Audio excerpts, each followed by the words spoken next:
Hello. कैसे हैं आप सभी? पूरा उम्मीद है, विश्वास है कि आप सभी स्वस्थ हैं, मस्त हैं, तंदुरुस्त हैं और आप अपनी परीक्षाओं की बेहतर तैयारी में लगे हुए हैं। आज की यह क्लास जो है क्लास 12th के आर्ट्स वालों के लिए है और खासकर जिनका सब्जेक्ट है पॉलिटिकल साइंस, जिसे आप हिंदी में राजनीतिक शास्त्र के नाम से जानते हैं। तो आज के इस जो है क्लास में हमनी के जो है पॉलिटिकल साइंस के 10 क्वेश्चन को बिना आंसर देखे हुए, बिना रटे हुए याद करेंगे। और हम आपको जानकारी के लिए बता दें कि पॉलिटिकल साइंस का जो है ये क्लास नंबर जो है 7वां है। इससे पहले जो है 6 क्लास बना दिया गया है, जिसमें जो है आपको 60 क्वेश्चन जो है ऑलरेडी आपको बिना रटे हुए क्लास में याद दिवा दिया गया है कि नहीं? अगर आप नहीं देखे हैं जाके देख सकते हैं। और अगर आप नए जुड़े हैं तो इस क्लास में बने रहिए, आपको यकीन हो जाएगा कि बिना रटे हुए हम लोग जो हैं किसी प्रश्न का आंसर कैसे याद कर सकते हैं। आइए सभा को हमनी के शुरू करते हैं। आज का पहला प्रश्न जो है क्या कह रहा है कि गैर कांग्रेसवाद से आप क्या समझते हैं? गैर कांग्रेसवाद यानी कि जब कोई व्यक्ति कांग्रेस में पहले से था और कांग्रेस से जो है नाराज होके जब अलग पार्टी बना लेता है और कांग्रेस की बुराई करे लगता है, तो उसे हमनी के कहते हैं गैर कांग्रेसवाद। और गैर कांग्रेसवाद की शुरुआत जो है सबसे पहले व्यक्ति कौन किए थे? तो राम मनोहर लोहिया किए थे। याद रखिएगा, वो पहले कांग्रेस पार्टी में थे लेकिन कांग्रेस से नाराज हुए तो कांग्रेस की शिकायत करने लगे और फिर जो है उन्होंने अपना अलग जो है पार्टी बनाया। ठीक है, तो गैर कांग्रेसवाद का है तो कांग्रेस से जब कोई व्यक्ति जो है नाराज होकर अलग पार्टी का गठन करता है और कांग्रेस की बुराई करने लगता है तो उसे हमनी के गैर कांग्रेसवाद कहते हैं। और ये जो है सबसे पहले शुरुआत इसकी जो है राम मनोहर लोहिया जी के द्वारा किया गया था। अब आपसे प्रश्न जो है आज का सेकंड नंबर पूछा है, लोकसभा में विपक्ष का नेता कौन होता है? तो देखिए, लोकसभा में पक्ष का नेता जो है प्रधानमंत्री होते हैं, जीते हुए पार्टी। लेकिन लोकसभा में विपक्ष विपक्ष का नेता वो पार्टी होता है जो जीते हुए पार्टी से कम होखे। जैसे कि ई बार का चुनाव रहा तो सबसे ज्यादा जो है सीट जो है बीजेपी जीता, तो सिंपल सी बात है ओकरे जो है पक्ष के नेता होगा, तो प्रधानमंत्री नरेंद्र मोदी हैं।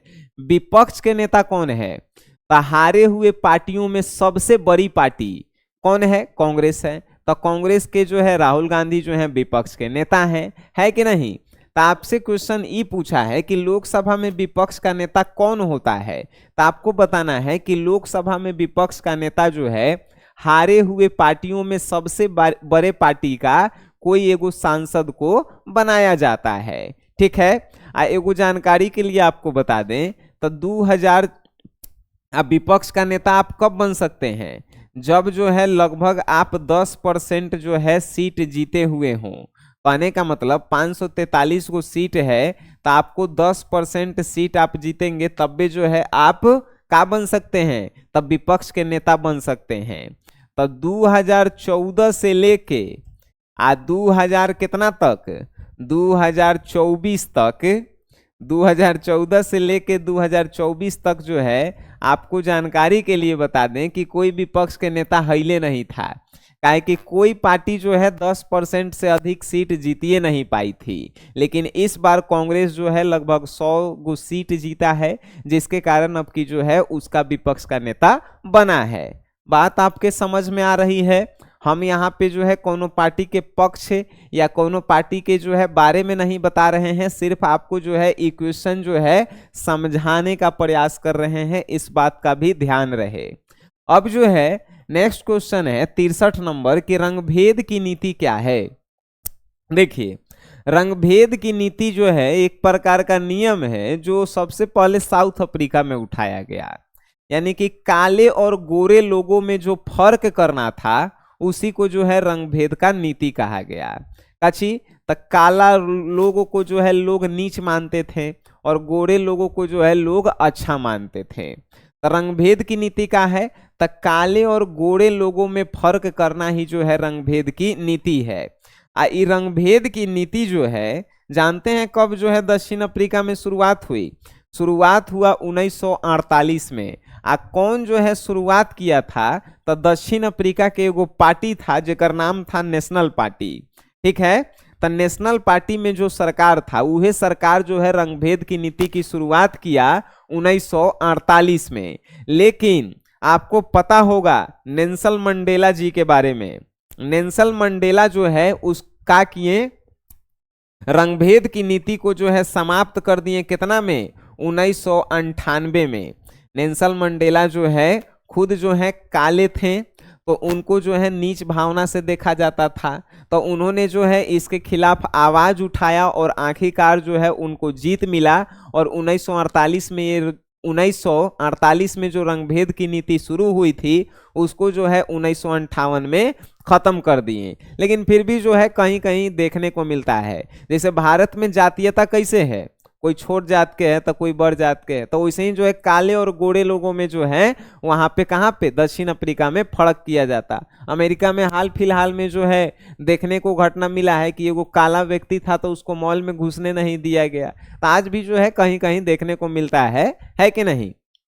लेकिन याद रखना है कि रंगभेद की नीति जो है 1948 में दक्षिण अफ्रीका में शुरुआत हुआ था। नेशनल पार्टी की सरकार ने शुरुआत की थी, लेकिन 1998 में जो है नेल्सन मंडेला जो है इसे खत्म कर दिए थे। ऑब्जेक्टिव में क्वेश्चन पूछेगा रंगभेद की नीति जो है कौन खत्म किए थे? Nelson Mandela.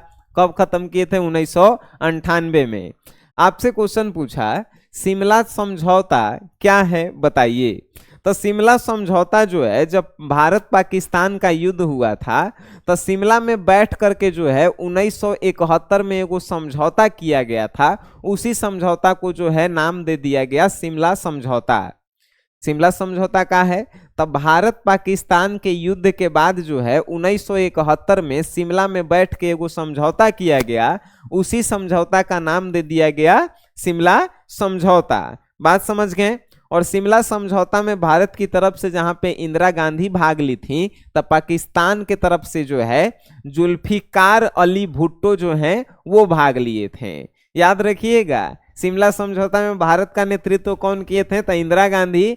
तब पाकिस्तान से कौन आए थे? तो जुल्फिकार अली भुट्टो। ठीक है, चलिए। कब हुआ था शिमला समझौता? तो 1971 में हुआ था, ये भी याद रखेला है। अयोध्या विवाद से आप क्या समझते हैं बताइए। देखिए, अयोध्या विवाद से हम लोग ये समझते हैं कि अयोध्या स्थान का नाम है और उस स्थान पे मुस्लिम और हिंदू लोग जो हैं अपने अपने धर्म के मंदिरों को बनाने के लिए जो है एगो विवाद कर रहे थे, जिस विवाद को नाम दिया गया था अयोध्या विवाद। लेकिन हाल फिलहाल में जो है इस विवाद को सुप्रीम कोर्ट द्वारा जो है सुलझा दिया गया है और सुलझा कर ये निर्णय निकाला गया है कि वहां पे हिंदू धर्म के मंदिरों का जो है स्थापना किया जाएगा। और आप जानते भी हैं वहां पे राम मंदिर का निर्माण हो गया है कि नहीं? तो आपसे प्रश्न बस इतना ही पूछा था। अयोध्या विवाद से आप क्या समझते हैं? तो अयोध्या विवाद से हम यह समझते हैं कि अयोध्या स्थान पे जो है हिंदू और मुस्लिम धर्म के लोग आपस में लड़ रहे थे अपने अपने धर्म के मंदिरों का निर्माण करवाने के लिए। बात समझ गए? Very good. नेक्स्ट क्वेश्चन है कि हरित क्रांति से आप क्या समझते हैं बताइए। भारत में जब हरित क्रांति की शुरुआत हुई तो जानते हैं हरित क्रांति की शुरुआत हुई तो किस लिए शुरुआत करना था? शुरुआत हरित क्रांति की इसलिए करना था कि रासायनिक उर्वरकों का उपयोग करके जो भारत में अन्न उपज रहा है उस अन्न उत्पादन में बढ़ोतरी करना। तो हरित क्रांति की शुरुआत कब हुई थी? तो तीसरी जब पंचवर्षीय योजना 1965-67 चल रहा था तो उसी में जो है काची शुरुआत हुआ? तो हरित क्रांति की शुरुआत हुई। आपसे पूछेगा प्रश्न, हरित क्रांति की शुरुआत किस पंचवर्षीय योजना में हुआ था? तीसरी पंचवर्षीय योजना में। हरित क्रांति जो है क्वेश्चन पूछा है कि हरित क्रांति से आप क्या समझते हैं? तो हरित क्रांति से हम यह समझते हैं कि हरित क्रांति जो है रासायनिक उर्वरकों का जो है अच्छे तरह से इस्तेमाल करके और भारत में जो कृषि उत्पादन है उस उत्पादन को जो है और ज्यादा जो है कैसे किया जा सके। ठीक है, बात समझ गए? चलिए बउआ वाला ये सब क्वेश्चन था। अच्छा, आपके मन में कुछ प्रश्न नहीं आ रहा है कि सर ठीक है इतना बढ़िया तो आप पढ़ा रहे हैं, यादो हो जा रहा है, लेकिन अभी एग्जाम में जो है कुछ समय है, तो आप जो है इसका नोट्स दे दीजिए, एक बार देखेंगे, आपका क्लास देख ही लिए, आज जाएंगे तो उसके बाद गर्दा छोड़ा देंगे।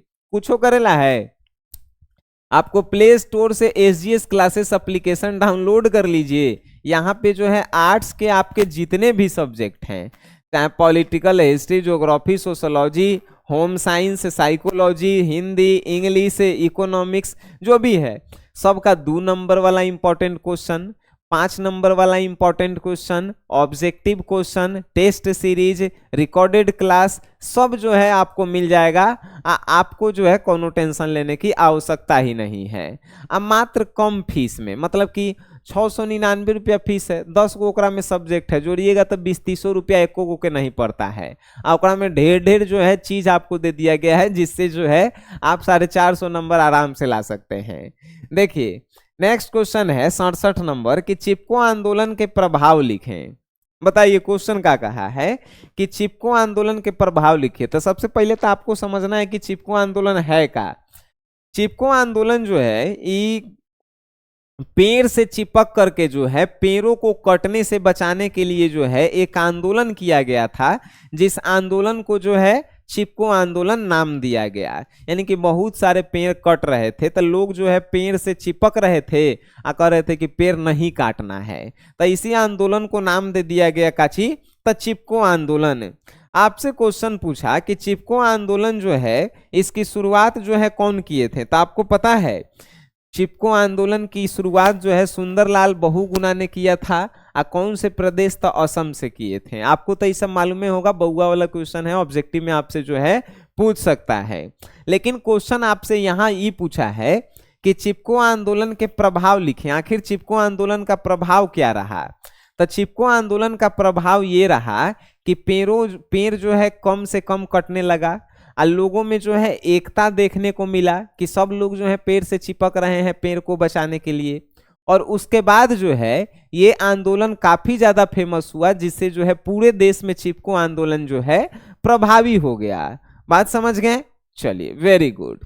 नेक्स्ट क्वेश्चन आपसे पूछा है कि विश्व स्वास्थ्य संगठन, जिसे आप WHO भी कहते हैं, वर्ल्ड हेल्थ ऑर्गेनाइजेशन के प्रमुख कार्य बताएं, क्या है।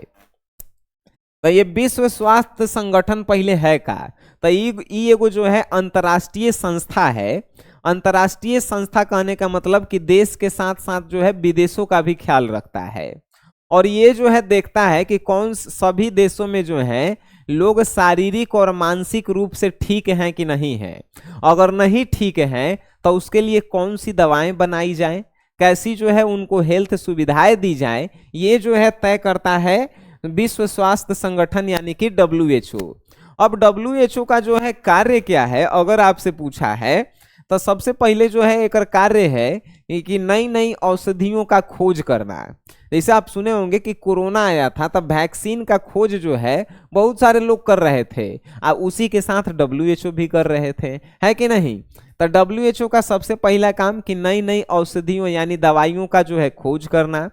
दूसरा इसका क्या कार्य है, तो नशीली वस्तुएं जो है, कहने का मतलब दवाई के रूप में जो नशा करने वाला चीज है, उस नशा करने वाले चीज को पर जो है रोकथाम लगाना, कहने का मतलब कि रोक लगाना, ठीक है। और तीसरा जो है इसका कार्य ये है कि ये जो है विश्व में जो होने वाली रोग हो रहा है, उन रोगों को जो है कैसे रोका जाए, उस पे भी जो है विचार विमर्श करना।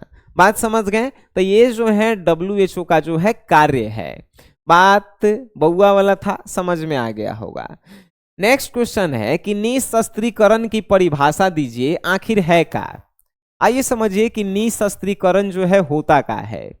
निशस्त्रीकरण का जो है मतलब होता है कि जब दो देश आपस में लड़ाई कर रहे हैं तब बिना हथियार के, बिना गोली बंदूक के जो है लड़ाई जो किया जाता है वो जो है निशस्त्रीकरण कहलाता है। लेकिन याद रखिए कि निशस्त्रीकरण जो है एक प्रकार का नियम है, और इस नियम का उल्लंघन अगर कोई देश करता है तो उस पे जो है बैन भी लगाया जाता है। यानी निशस्त्रीकरण जिस देश पे लागू हो गया वो देश अगर किसी देश के साथ युद्ध करेगा तो हथियार का उपयोग नहीं करेगा। अगर हथियार का उपयोग करता है तो उसका हथियार जब्त हो जाएगा और उस पे जो है बैन भी लगाया जाएगा। तो निशस्त्रीकरण क्या है, उसकी परिभाषा दीजिए। तो निशस्त्रीकरण जो है एक प्रकार का नियम है जिसके तहत जो है जब दो देश आपस में लड़ाई करते हैं तब बिना किसी हथियार के जो है उन लोगों को लड़ना होता है। अब बिना किसी हथियार के जो युद्ध होता है उसको शीत युद्ध कहते हैं, आपको मालूम है। जैसे गौरे गांव में देखिएगा, अगर गाली गलौज से जो युद्ध हो रहा है वो समझिए कि शीत युद्ध है। मनमुटाव से जो युद्ध हो रहा है शीत युद्ध है, लेकिन लाठी डंडा से जो युद्ध हो रहा है वो शीत युद्ध नहीं है। ठीक है, चलिए नेक्स्ट क्वेश्चन। परमाणु युद्ध के प्रभावों का जो है वर्णन कीजिए कि आखिर परमाणु जब युद्ध होता है तो इसे क्या क्या प्रभाव पड़ता है, इसका जो है आपको वर्णन करना है। तो परमाणु युद्ध के जो है बहुत सारे प्रभाव हैं, उसमें से कुछ प्रभाव जो है हम आपको बताते हैं। जैसे पहला प्रभाव, परमाणु युद्ध बहुत कम समय में विनाश उत्पन्न कर सकता है। अगर दो देश अपने में जो है परमाणु युद्ध करे तो दोनों देश जो है तुरंते खत्म हो जाएगा। बात समझे, परमाणु बम अगर एगो देश दूसरा देश पे मारे तो वो रहेगा जी। गोली बंदूक के छोड़ के परमाणु से जो है युद्ध कीजिए, तुरंते दोनों आप खत्म हो जाइएगा। तब परमाणु युद्ध से जो है कम समय में सब कुछ बहुत जल्दी नष्ट हो जाता है। दूसरा जो है इस युद्ध का प्रभाव ये है कि परमाणु युद्ध मनुष्यों के साथ साथ जो है राष्ट्र भी आपस में करते हैं। परमाणु युद्ध यानी कि बम फेंके वाला जो है मनुष्य तो अपन करबे करता है, एक दूसरे पे के घर पे बम फेंके वाला है, लेकिन देश भी जो है जब आपस में लड़ते हैं तब परमाणु युद्ध का जो है उपयोग करते हैं। ठीक है, तीसरा जो है इसका क्या है, तो परमाणु युद्ध होने पर एक साथ कई राष्ट्रों का विनाश होता है। अगर दूगो देश में परमाणु युद्ध हो रहा है तो सिर्फ उहे दूगो देश के जो है विनाश नहीं होगा, ओकर आस पड़ोस में जो देश है ओकरो पे प्रभाव पड़ता है। या गलती से जो है छोड़ेला दुश्मन वाला देश पे तो दूसर पे चल जाता है। तो साथ ही साथ जो है दूगो राष्ट्र के साथ साथ और भी देशों पे भी जो है प्रभाव पड़ता है। हमारा बस अब आपसे ये जानना है कि अभी तक हम लोग जो है पॉलिटिकल साइंस के 70 को क्वेश्चन पढ़ लिए, 2 नंबर वाला, अभी और भी हम लोग पढ़ेंगे। इन क्वेश्चनों में से कौन सा ऐसा क्वेश्चन है जो आपको याद नहीं हो रहा है या समझ में नहीं आ रहा है?